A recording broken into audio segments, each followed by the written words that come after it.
cuma jiwa kita yang berzikir. Mata berzikir kan nggak ngomong, telinga berzikir kan nggak ngomong, nggak kelihatan sama orang, nggak kedengar sama orang. Begitu, farji kita berzikir, kolbu, darah kita, sumsum kita, tulang kita, darah, daging, selaput, kulit, bulu, semuanya berzikir. Nah ini namanya zikir bis sirri. Begitu. Kemudian yang kedua bil khafi itu lirih, yang kedengar sama kita atau yang di kanan kiri kita, depan belakang. Nah, cuma orang-orang dekat kita aja, sekeliling kita nih, samping kanan kiri, atau kita sendiri, itu namanya zikir bil khafi. Nah ini juga sama-sama sudah lumrah, sudah umum orang mengetahuinya. Nah, yang banyak sekarang dipermasalahkan bil jahri, dengan cara yang tegas, yang jelas. Di dalam Sahihul Bukhari juga Sahih Muslim dijelaskan dari Sayyidina Abdullah bin Abbas radhiyallahu anhu, bahwasannya beliau menyatakan, inna raf'as sauti bidzikri hina yansarifun nasu ba'dal maktubati kana ala ahdin Nabi sallallahu alaihi wasallam. Sesungguhnya mengangkat suara, meninggikan suara dengan berzikir tatkala orang-orang selesai budalan dari sholat 5 waktu yang wajib, ini sungguh telah ada pada masa Rasulullah sallallahu alaihi wasallam. Tapi di Madinah ya. Kalau di Mekah dulu belum, karena di Mekah masih sedikit orang-orangnya. Kemudian sholat pun umpet-umpetan, ya kan?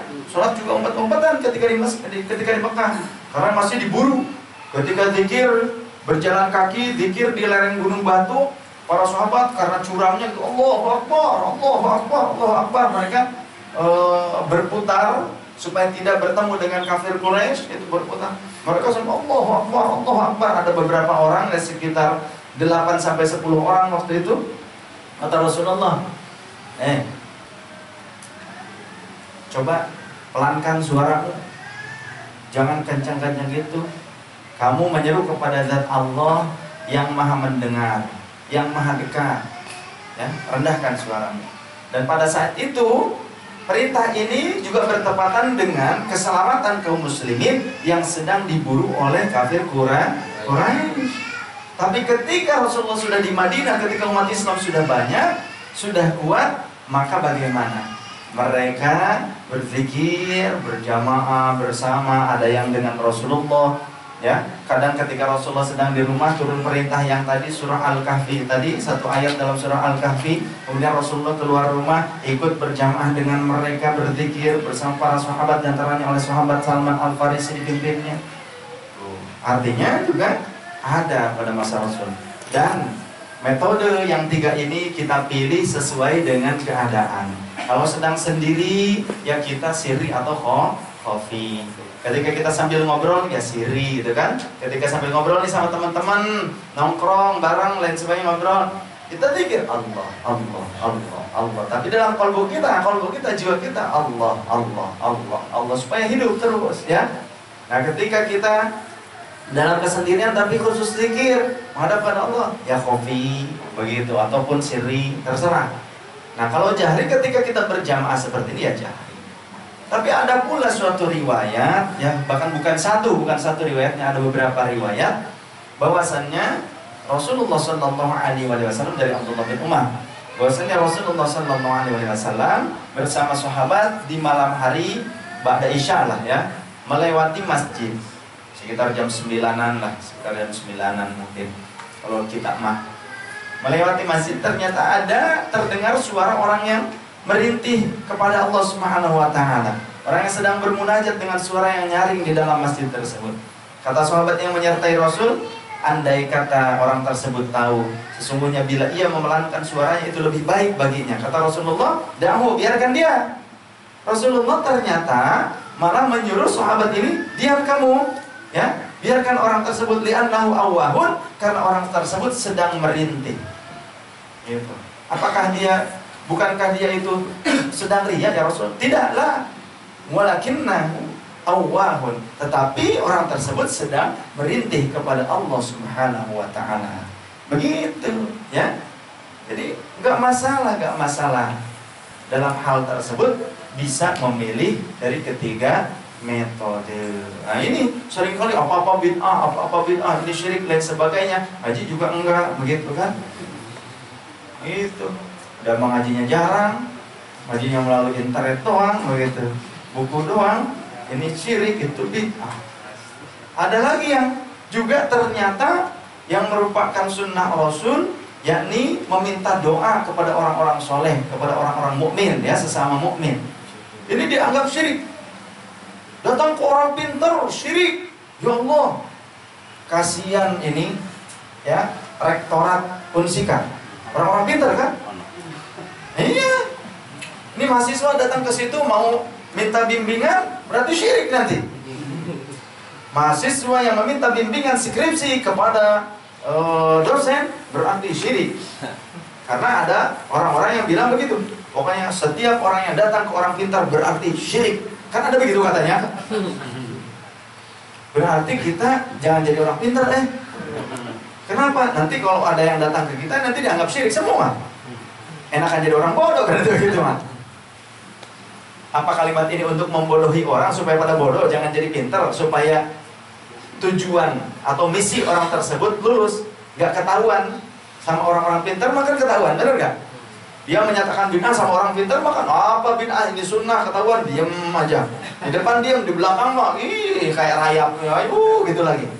Tapi kalau sama orang yang gak paham mah, oh begitu ya, oh begitu kan ditanggapi, benar gak? Diterima, oh ternyata bid'ah ya, oh syirik ya, oh gak boleh ya, haram ya. Sama orang yang gak paham begitu, makanya ngaji istiqomah.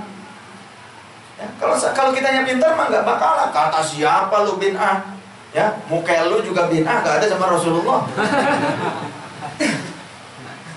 Gitu. Lu mudut juga bid'ah gitu, ya. Nah, begitu banyaklah istilahnya hal-hal yang bid'ah yang dilakukannya juga.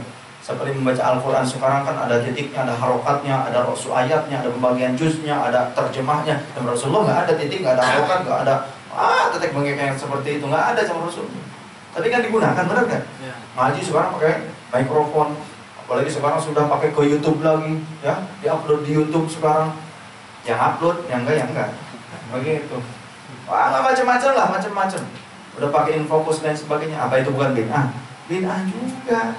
Satu sisi mengklaim orang-orang Ahlus Sunnah wal Jamaah sebagai ahli bid'ah, tapi di sisi yang lain dia melakukan kebid'ahan. Sebetulnya siapa yang munafik? Nah, kita jangan menjadi orang-orang seperti itu, merubah hukum agama, tatanan agama yang sudah diajarkan oleh Rasul SAW melalui para sahabat dan para ulama. Ini jangan dirubah-rubah, jangan dirubah-rubah. Makanya kita harus istiqomah thalabul ilmi. Mungkin itu dulu yang dapat saya sampaikan. Kita sambung lagi insyaallah untuk kajian Nasul Ibad dan juga masalah dalil syar'i perihal ibadah yang sunnah yang dianggap bid'ah. Insyaallah ya. Kita akan nanti sambung lagi. Penasaran nggak? Penasaran nggak? Ih, saya takut deh. Kamu penasaran ya? Jadi nyelewuri dong kalau begitu. Kalau penasaran, silahkan daftarkan nomor handphonenya kepada saudara Muhroji ataupun ke Pak Agus. Untuk setiap kali ada kajian dimanapun di perumahan teman-teman, kita bisa share. Ada yang punya WhatsApp, silahkan didaftarkan juga WhatsApp-nya, nomor WhatsApp-nya, supaya setiap saat hasil daripada taklim kita ini juga di-share. Walaupun ada yang masuk malam, contoh ya, berhalangan hadir, tetap kan ilmunya datang. Gitu. Nanti barangkali kan punya teman kebetulan beda sipnya bisa ikutan ini, jadi sip deh, begitu kan?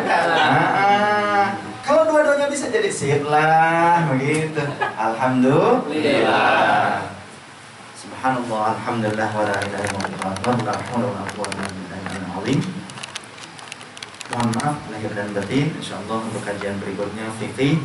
Alhamdulillah kita udah selesai sebetulnya ya. Kitab Kasyifatus Sajadi sudah khatam. Kalau di kampung dulu biasanya kita khataman, begitu. Itu fungsinya apa? Itu manifestasi dari sifat syukur kita kepada Allah Subhanahu wa Ta'ala. Begitu, ya. Kita bikin makanan bareng-bareng, patungan, saling bersedekah tujuannya. Bersedekah itu bukan cuma ke orang fakir miskin saja, ke teman ngaji juga sedekah. Ya, jangankan ke manusia, ke hewan saja. Kita punya kucing, beli makanan, dikasih makanan ke kucing, itu juga sedekah. Zikrullah saja sedekah. Nah, begitu. Atau gimana caranya? Terserah ya. Ini juga termasuk kita khataman. Insyaallah kita mengulang kembali, jangan bosan ya.